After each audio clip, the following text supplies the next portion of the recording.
Alors comme vous voyez, en ouvrant ici cette ruche, je l'ai dérangée, beaucoup d'abeilles sont sorties, les butineuses rentrent, et donc léger embouteillage à l'entrée. Voilà, ce sera résorbé dans quelques minutes, elles vont se calmer, tout va rentrer dans l'ordre. Nous allons maintenant passer à celle-ci, notre ruche souche, notre essaim qui vient de Crète. Pourquoi la Crète? Parce que la Crète est une île avec aussi bien de la plaine, des arbres, des oasis, beaucoup de plantations, mais aussi des montagnes caillouteuses, des températures qui peuvent monter, descendre avec la mer, du vent. Donc un essaim qui arrive ici dans le nord de la France a de grandes chances de s'adapter à notre climat tempéré. Ce qui n'est pas toujours le cas lorsque par exemple il vient d'Espagne, des plaines d'Espagne, pays chaud, très peu de différence de température, pas forcément de grosses pluies, et donc très régulièrement des essaims provenant d'Espagne finissent très mal ici dans la région. Alors ici, petite inquiétude, même si je vois beaucoup de monde ici à l'entrée de l'essaim, nous pouvons voir par terre, ce qui est un mauvais indicateur, nous pouvons voir par terre un bon nombre d'abeilles mortes. Alors là, ça c'est pas très bon signe, donc on va voir ce qui se passe dans cette ruche-ci, qui est ma ruche initiale, ma ruche de départ. Donc normalement ma ruche la plus forte, je n'en doutais pas jusqu'à il y a un instant. Voilà. Alors...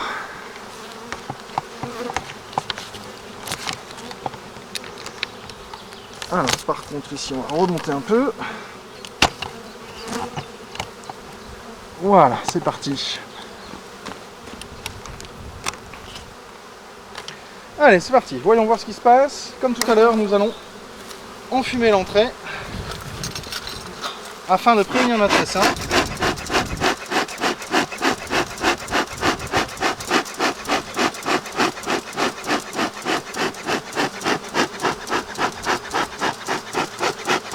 Voilà, vous pouvez voir ici, ah non, on ne pourra pas la voir, une abeille qui rentrait à la ruche avec beaucoup de problèmes. Alors, on va prévenir notre essaim aussi par en dessous.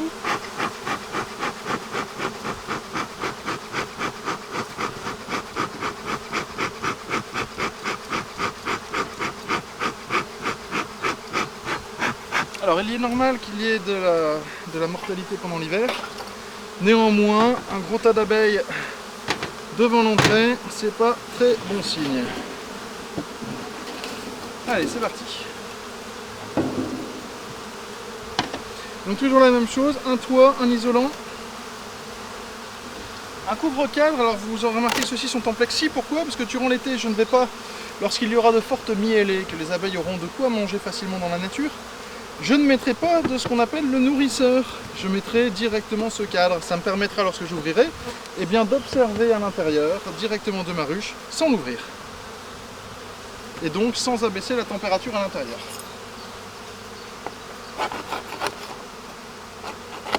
Alors voilà, tout ce que vous voyez ici, toute la partie marron, violet, etc., ça s'appelle de la propolis. C'est une colle que les abeilles utilisent pour refermer tous les interstices de la ruche. Donc notamment, dès que vous mettez un élément au-dessus de l'autre, les abeilles s'empressent dans les espaces entre les différents éléments de venir refermer.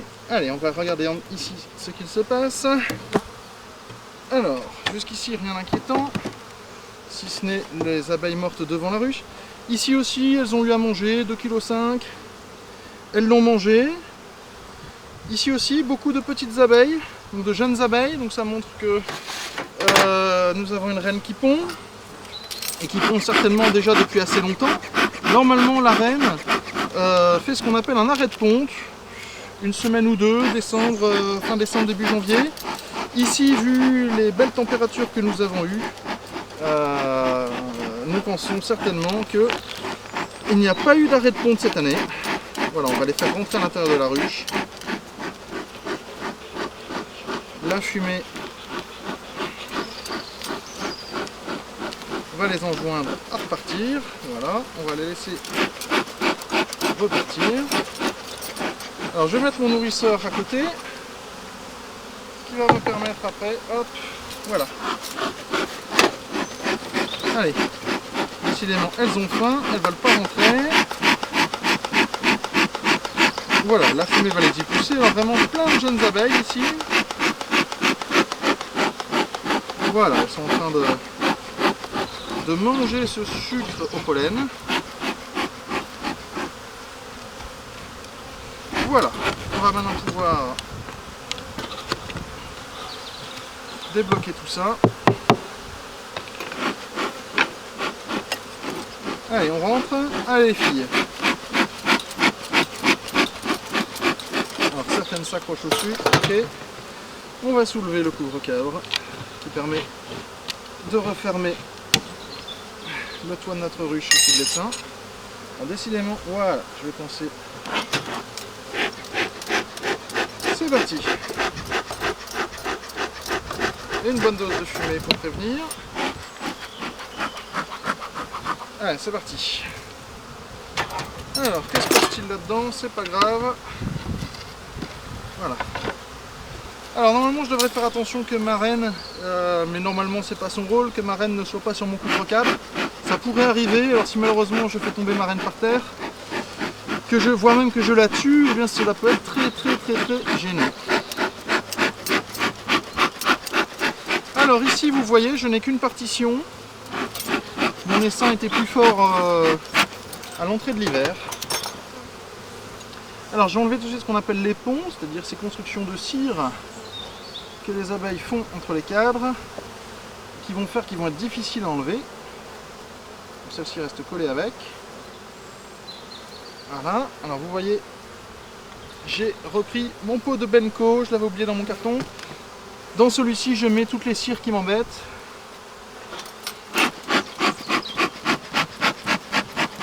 Voilà, on va bien les faire rentrer. Alors par contre cet essaim me semble bien populeux.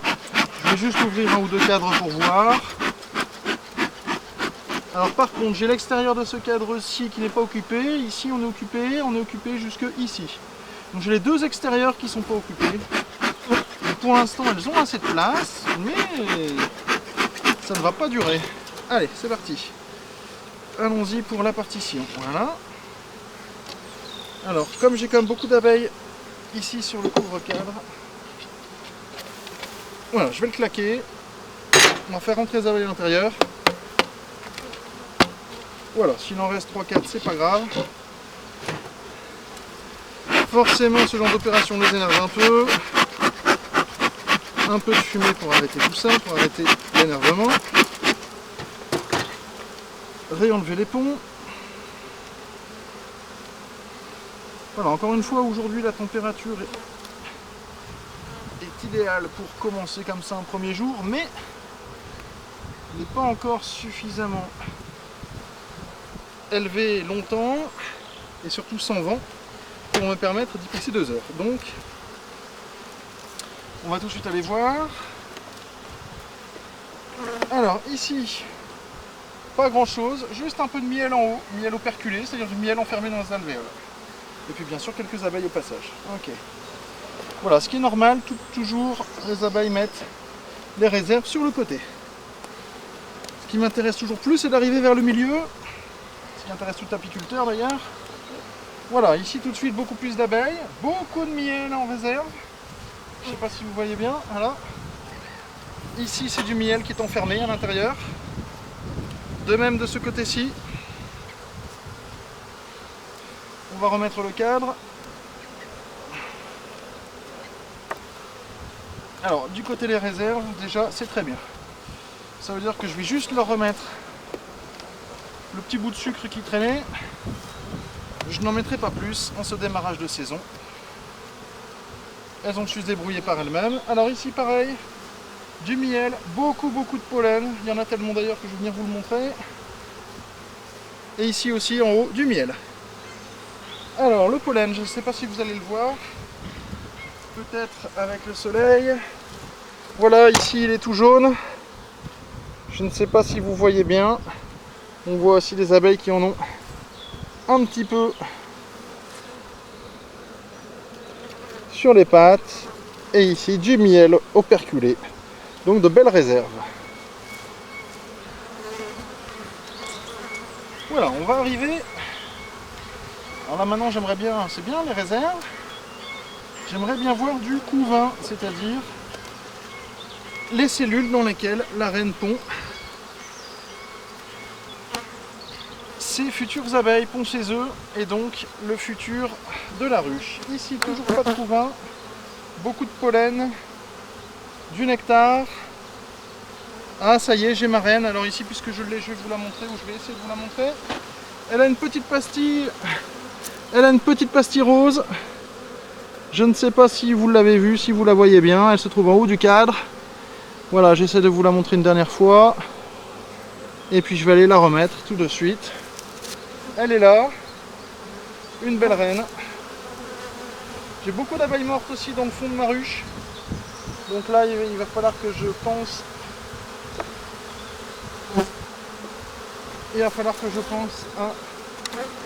à la prochaine ouverture, à nettoyer tout ça.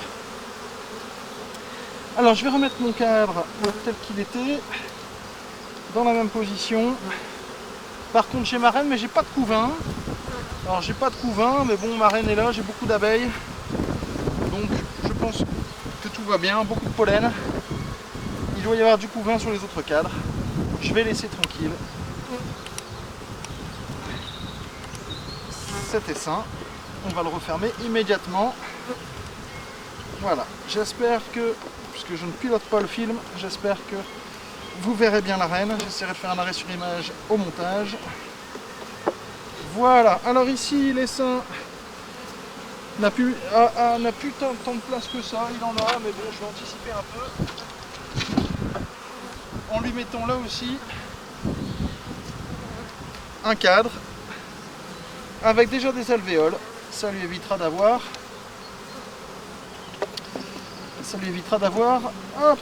trop travailler. Voilà, je vais refermer. Avant de refermer, il faut demander à tout le monde de redescendre.